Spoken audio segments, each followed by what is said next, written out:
So today I want to talk a little bit more about chakra meditation, and then we will practice, because practice makes perfect. And then once you're perfect, then you change and it's no longer perfect. So now you have to start over again. This is the practice. You just continually begin again. If you're brand new, just building a daily practice is enough.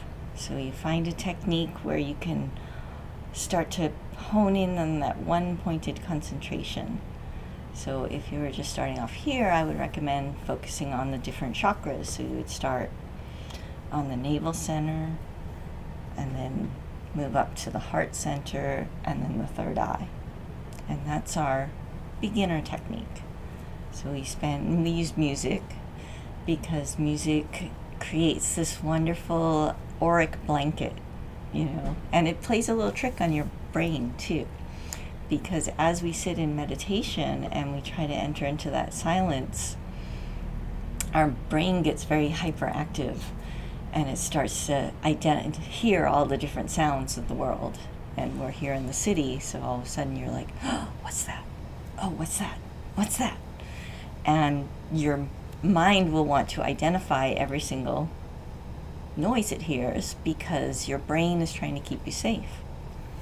But music is this wonderful tool, because you can put on some music and then just tell your brain it's all part of the music. You don't have to figure it out, and it takes that tendency out of the equation. It also works as an excellent timer, because if you've done silent meditation and you haven't practiced for a really long time, if you're just beginning to meditate and you try to do silent meditation, you sit there for about 30 seconds and you're like, oh, how long has it been? Is it time yet? Is it time yet? And after you practice for, months or years, you start to feel that, oh, it's been about 20 minutes, it's been about 30 minutes, it's been an hour. But that takes time to build up to. So instead of interrupting your practice every 30 seconds, I say, is it time yet? You can put on music, and then that way you're not going to be late for your appointment, because the music will end and that will signal the end of your meditation. So music is this wonderful tool.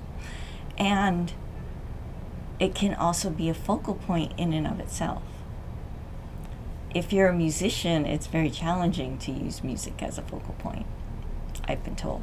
I'm not a musician, but I've been told by people who have come to study with me who are musicians that they find they start to analyze the music.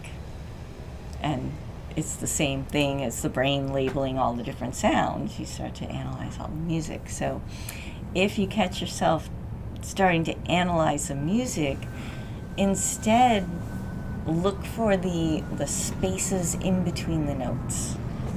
Try to hear every individual note, and that is the focal point. Now again, you want one focal point at a time. So if you're focusing on the chakra, so you're doing the navel chakra a little bit below the belly button, you just allow your attention to rest in that space. And if it gets too intense or it's just not working, then you can move your focus to the music. And again, rest your attention on the music and see where it carries you. And then when you're ready, come back to the chakra and let your attention rest there. Now, once you have done this for a while, your mind gets tricky. It starts to be able to hold a focus there and then carry on a conversation. And then have a whole thought process happening while, part of your attention is there, but now you're thinking about what to have for lunch, or what you need to do for work, or this experience you had, and then maybe you're having really brilliant insights and like, oh, this is great. And if they're that brilliant, that important, you'll remember later. So let all of that go. Come back to the focal point. Now, once you have been meditating for a while and you've built up a daily practice where you're sitting at least once a day, twice a day is better, but at least once a day, and then you want to start to increase the quality of your meditation. So you might start off with 1 minute a day. If that's all you can do, that's what you do. And then you build up to maybe 15 minutes a day, all the way up to an hour. And then at some point in that building up process, if you find that you're simultaneously holding your focus and being distracted at the same time, that's when we make the technique a little more complicated. So that's what I want to share today, is some visualizations that you can add in to your meditation practice. And I'll talk a little bit about the different chakras as well. So the navel center is, as I said, right below your belly button, maybe an inch below. And that is the center of power. That is your ability to perceive. It's the way that we organize the world. And I want to point out that in the various pathways, there are many different chakra systems. So you might read a book and be like, well, no, the third chakra is up at the solar plexus. And in a certain system, yes, it is. In other systems, there's a chakra right on your face, right here. So it depends on which system that you're working with.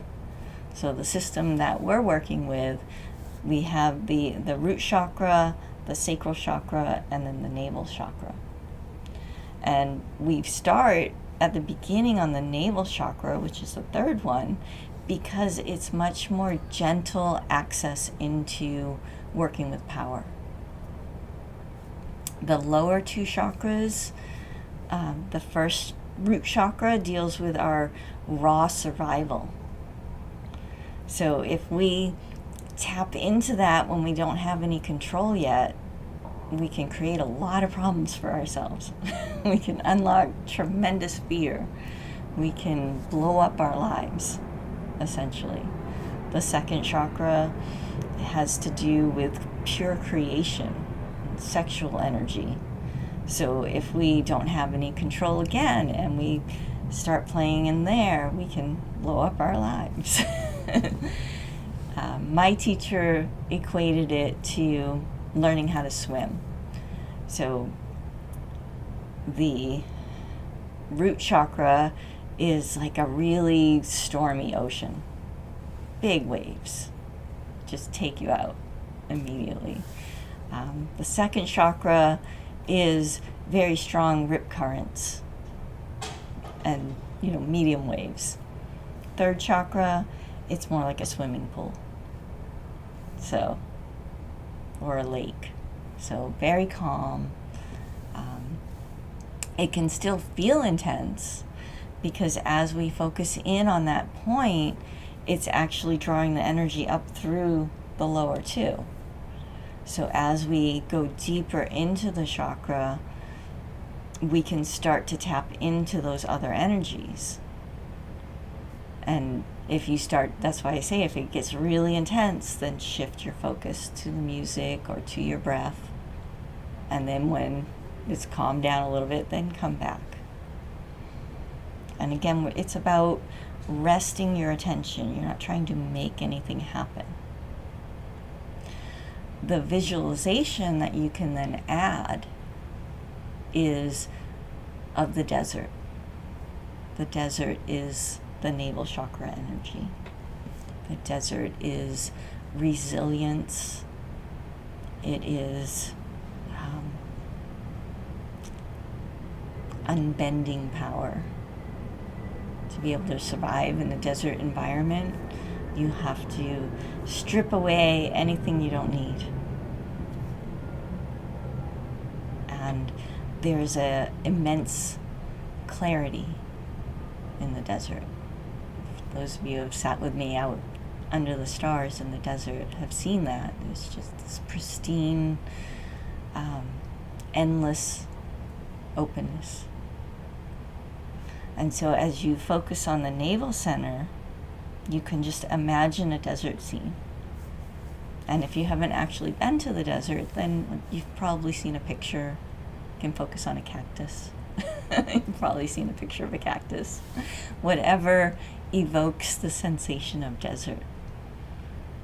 So we're holding our focus, our attention, letting it rest in the navel center, and then visualizing our being in this desert scene.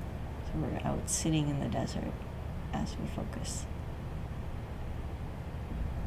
And then we'll move our attention up to the heart chakra. And this has an entirely different quality. It'll pick up the throat chakra when we go deep enough, which is at the base of the throat. But we want to rest it kind of in the center of our chest. So if you can try this exercise. If you point at yourself and say me. Say me. And then do it again. Say me. See how you land kind of in the same spot, and everybody's spot's a little bit different? That is the center of your personal heart chakra. So when I say focus on your heart chakra, that's where I mean. Now, I don't know why it works. That was shown to me, and it works. So I don't ask why a lot. I'm more into what and how. Like, how is this working? What's happening? And when we focus in on the heart chakra, that is our silliness, our sense of humor, which is vital on the path. If you forget how to laugh, then you get taken out very easily. So you need to have a good sense of humor as we practice this pathway. It is also our sense of creativity and generosity. It is, the heart chakra is actually an inlet. So the energy flows in to our heart. A lot of people say, oh, I'm opening my heart and I'm going to shove all this energy out. But that's not how the energy actually moves. And when we expand our heart chakra, the energy floods in. That's why we get overwhelmed if we're very open-hearted and we go into an abrasive environment. Because suddenly, we're wide open and all of this abrasive energy is just pouring into us. And we're like, ah! But if we can learn to focus deeply on our heart chakra, it picks up, as I said, the throat chakra, and it picks up the chakras below it, and it becomes this very stable place. So even though all of these different energies and sensations are arising, there's this wonderful stillness. It's like being in the very center of a tornado. So everything's just spinning and spinning and spinning. But there's just calm, because there's just pure acceptance of all that is. We're not trying to push out and change anything. When we will do that, of course, because we have attachments, right? We're like, no, I don't want that. Yes, I want more of that. So when we catch ourselves doing the push-pull, we return our focus to the heart chakra and we allow our attention to rest. Now, when you're ready to add a visualization, we picture the ocean. So just being the actual ocean. Just allow yourself to completely be immersed in the endless field of water. Water is a wonderful teacher. Never rushes, never hesitates. Always finds the path of least resistance. And it's always moving.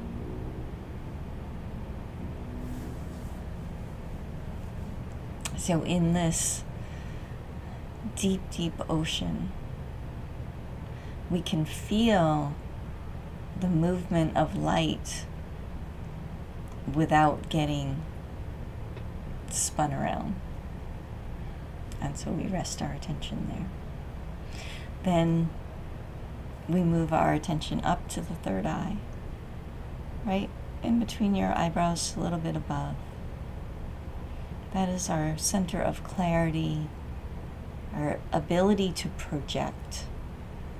This is where we send energy out. This is where we push our dreams on others, and where others push their dreams on us. It works with the navel center.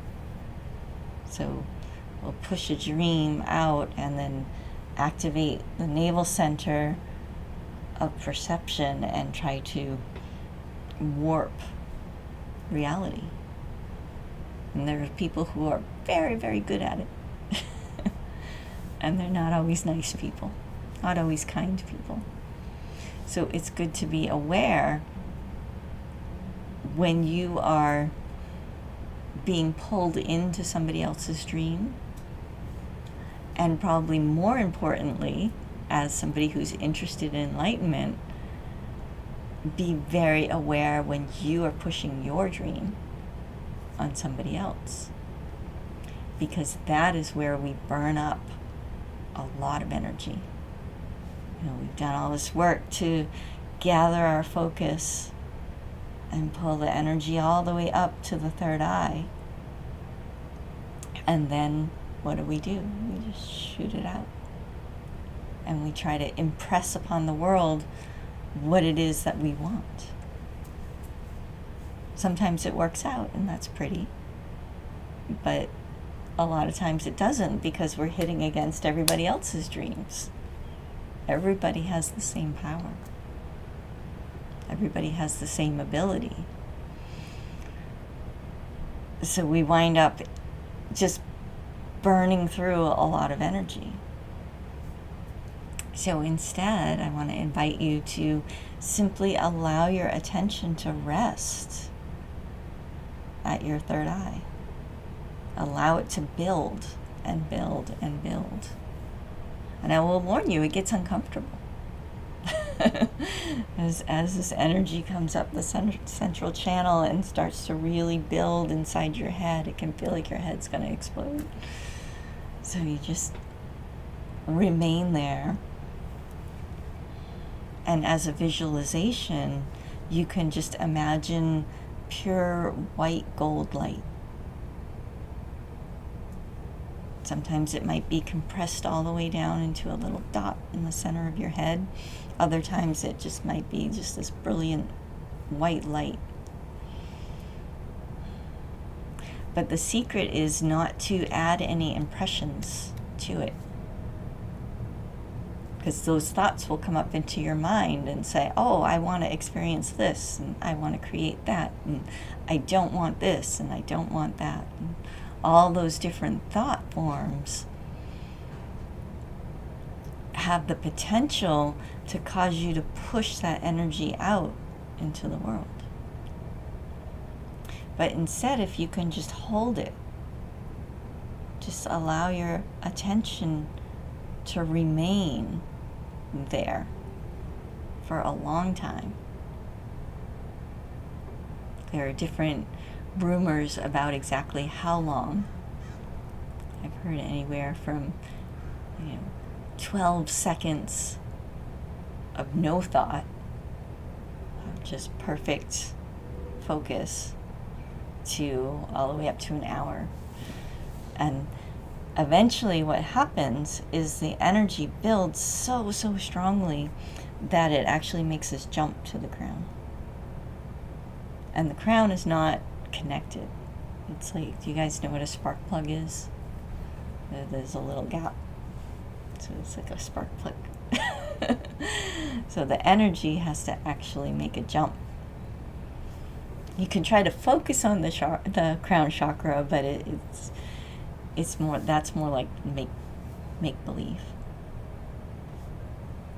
But there's an energetic component that happens in the subtle body when you're allow the energy to build up so much, it will do it on its own. And that's when we experience what we call samadhi, the lower samadhi. And then it goes from there. But it will change you. You will never ever be the same again, even after just that one moment of samadhi. There's no words for it. But then you'll be you again, but there'll be this fuzzy memory of like, whoa, wait a minute. This isn't how life really is.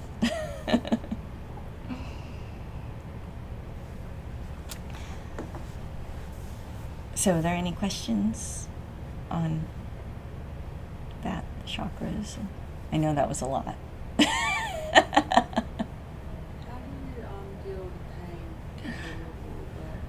With pain? How does one deal with pain? Yeah, I know a lot about dealing with pain. I've had pain for 30 years, so I've written a book about it, so you can look at Peace with Pain for more details. But essentially, we want to make sure when we sit that we are as comfortable as possible to start with.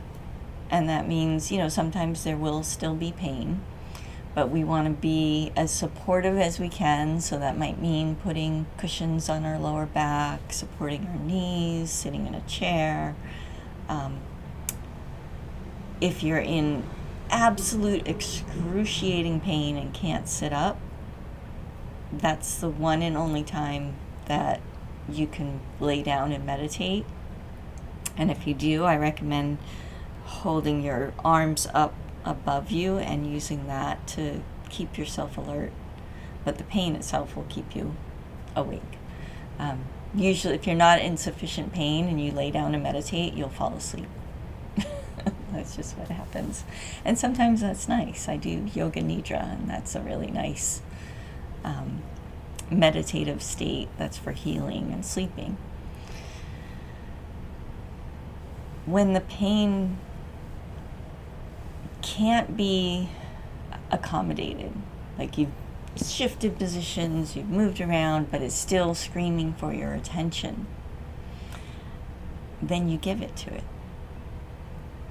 And it can feel very overwhelming to actually use pain as the meditation focal point. But when we do that, we start to notice that pain is transient, that there's a motion to it. It doesn't remain the same. Sometimes it'll be like, oh, my hip or my back or my face. I get trigeminal neuralgia, so it'll feel like somebody punched me in the face. And there's a part of our mind that kind of glosses it over and makes it feel all the same all the time. And I think that's like a protective mechanism. But if it's interfering with our meditation, then we say, okay, body, you want some attention, so I'm going to sit with you. And you just sit with the pain. And again, you have to be really careful about pushing it away, about trying to pull in pleasure sensations and pushing out the pain. Instead, we're looking for the experience of the sensation itself. And as we sit and meditate on the sensation, we'll notice that it gets really, really intense, and then it quiets down a little bit. Then it might burn for a while, and then it might feel freezing cold. It might throb. It might tingle. So as we sit with it, the sensations themselves will start to change, or we'll notice they're changing. It's just we didn't notice. So now we start to notice that they're actually transitory, that they're moving, they're changing. And this can unlock that that rigidness of our mind, where we feel like, oh God, this has hurt for so long, it's just going to hurt forever. This is, I just can't stand it. But if we start to watch it, we enter into that witness consciousness, and we become almost like a scientist, like examining the body having these sensations. And the emotional freak out that normally accompanies pain starts to soften. Now, don't go into it trying to make that happen. that's the where we get tripped up, because then we can start to get into bypassing, where we're just shoving it down. So the emotional component also shifts and changes. So we'll watch that as well. We'll watch that interplay of the sensations and the emotions rising and falling. And it becomes a whole meditation in and of itself. So it's not an easy thing to do. Now, there is an escape hatch. It's always good to have an escape hatch. If the pain is becoming too intense and we just can't give that much attention to it, we can focus on other sensations. So we can maybe feel the softness of our clothes, if you have a scarf, or the rug, or the roughness. You start to hone in on the smells and the tastes and the sounds, the other sensations. And you allow pain to be there, but you prioritize the other sensations that are arising. So that's kind of the escape hatch, if you will. So does that help? Okay. Now, as we sit, we're going to sit for about 30 minutes. So as we're sitting, if you get extremely uncomfortable, if your leg starts to fall asleep, don't suffer, please. Just move your leg. I do that sometimes. I will move my leg, move your arm. Allow you don't want to be like all twitchy and moving the whole time. There is a certain element of uncomfortableness when we hold still. But the idea is to find a position that you can relax into, that you will remain upright. So find that place for yourself. Use whatever supports you might need. I'm going to grab a pillow.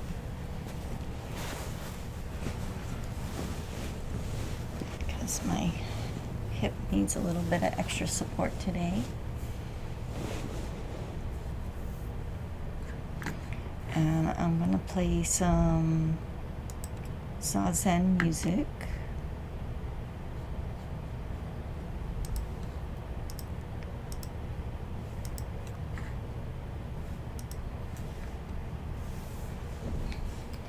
And we'll do 6 songs. So the first 2 songs will focus on the navel center.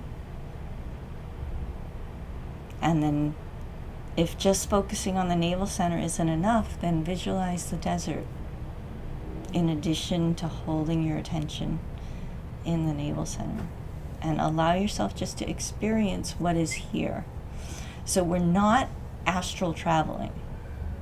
We're actually bringing the desert energy out of our own being.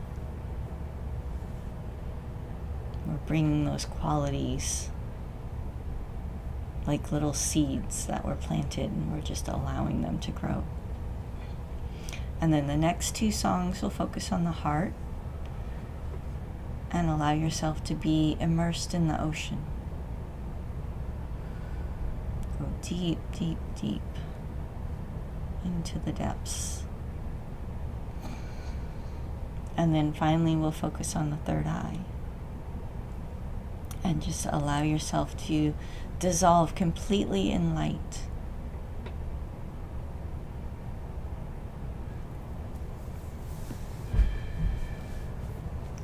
And then after the meditation, I'll talk a little bit about the 108 lights, but I don't want to confuse you right now. So we'll just start with this. This is a good place to begin.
the end, we always bow for a moment. In gratitude for the practice and for all our teachers.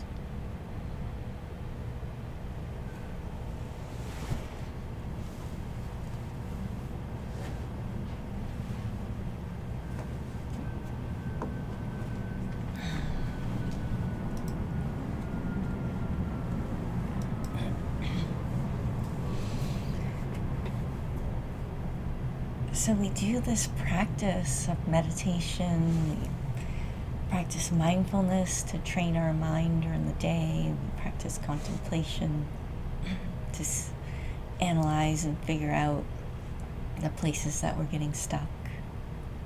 But we do all this work in order to fill our attention with light so that 99.999999% of our attention is just pure and perfect light. And there's still that 0.00001% that is our finite being. So we can't just ignore it. If we try to ignore our finite aspect, it's like trying to ignore a rock in your shoe. You can ignore it for a little while, and the longer you walk, the more it keeps winding up under your foot, and then it pulls more of your attention. And now all of a sudden, instead of being that tiny little slice, now you're at 5% finite. And then you keep ignoring it, bypassing, because there's all this light. It's just this unreasonable joy and this unconditional peace. It's just filling our being.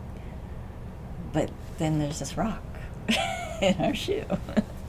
And all of a sudden it just pulls our attention into that very small area, our finite aspect of being. And the more you ignore it, the more attention it takes. So pretty soon, the equation has flipped, and now you're 99% finite and 1% infinite. And many people in this world, they are, 99.999999% finite. And that's why everything feels so heavy and so in life or death, intensity and anger and frustration and pain and pleasure. And everybody's just caught up in this very limited reality. But there's this other little tiny piece that we all know exists. Everyone, even the person that is in total hell, there's still that fraction of attention that knows of the awareness of light. And so we practice. We do our meditation every day, twice a day is better. We practice mindfulness all day long, continually pulling our mind back to the present. And we look for that darn rock that keeps tripping us up, that keeps our attention stuck in the finite, and we take care of it. We actually use it, these obstacles that arise, as an opportunity to refine our attention so that we can let go of those attachments that keep pulling us back to the rock in our shoe, until our attention is now on the awareness of light. So it's so big and so vast that as we deal with the minutia of our day-to-day life, we're able to do it from this place of incredible love, from this place of intense compassion and deep, deep wisdom, instead of being flipped upside down and thinking that, oh, this is all there is. Instead, it's like being able to zoom way out and say, well, yes, that is a problem. I can't just ignore it. I need to do something about it. What can I do? And we can utilize all of our faculties to find a solution that allows us to experience more light. So in this way, all of the things that we have to deal with as humans in these finite bodies becomes the path. It becomes how we point our attention towards light in every moment. So the practice of Trikaya Buddhism is never about escaping or running away. Sometimes we look for a little escape hatch because everything's too intense and I need to get centered again. So we use techniques consciously, knowing, okay, I'm going to do this temporary thing to give myself a breather, to gain that perspective, to pull up my power. And then I'm going to return to the rock in my shoe and do something about it. So the way the I Ching puts it is, when we retreat, we do it with the intention to return. So if you catch yourself just running away, like, I can't deal with it now, then call yourself on it. Say, oh, I'm running away right now. What's going on? What is this rock about? Let me take a look at it. Because if you run away, the rock goes with you. There's no escaping. Sorry. But I'm here to tell you the truth, not to lie to you. So this powerful, powerful path leads us to this infinite awareness. And another stage of our path is what we're calling the 108 lights. And we're going to have an event on the equinox specifically for that. You can look on our website for that ticket. But I wanted to wait to talk about it until after we did our meditation, because in order to do this 108 lights technique, you have to do your personal practice first. When we do the 108 lights at that stage, we are surrendering all of the light that we have experienced in our own being, and we are just releasing it for the sole purpose of unconditioned illumination. So in essence, just being a candle. But there's no, I'm going to shine a light on this thing. I'm just shining light. And I'm giving all of this light that I'm experiencing to this world to do with it as it will.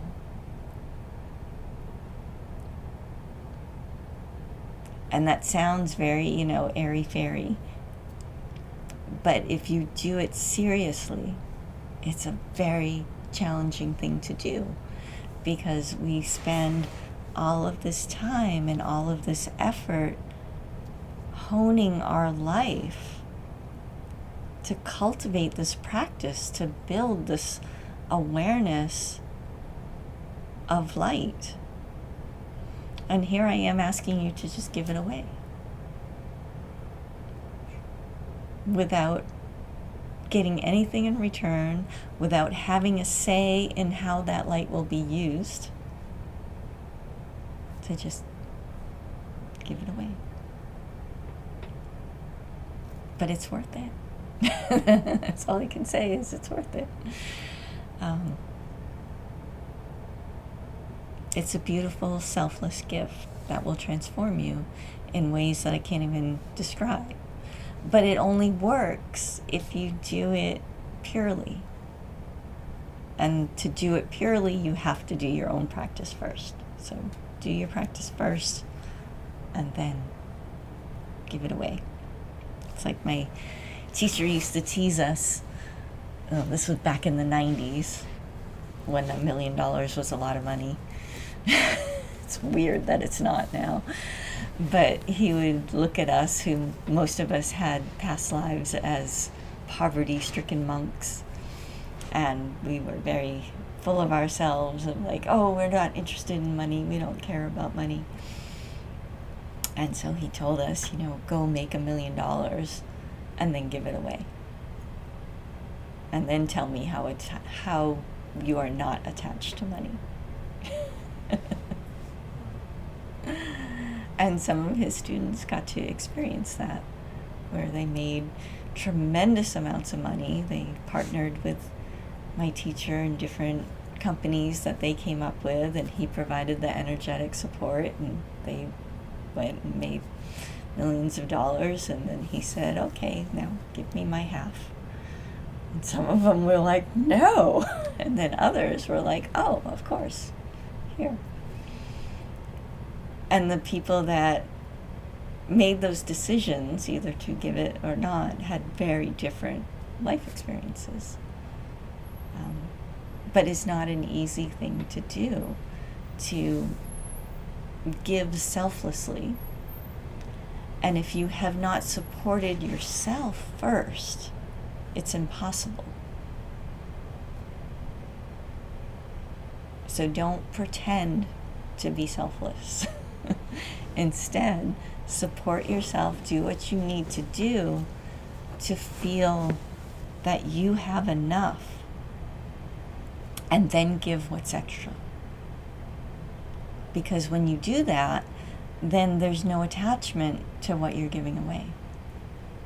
It's like, okay, yep, I have what I need. I got this little pile of extra, whether it's the light of awareness, whether it's money, whether it's time. And then you give it. And it is this wonderful, in Buddhism we call it the exchange of gratitude, where it's this cycle of giving and receiving, which I'll talk more about another time because we've already gone over. But thank you all so much for being with me today.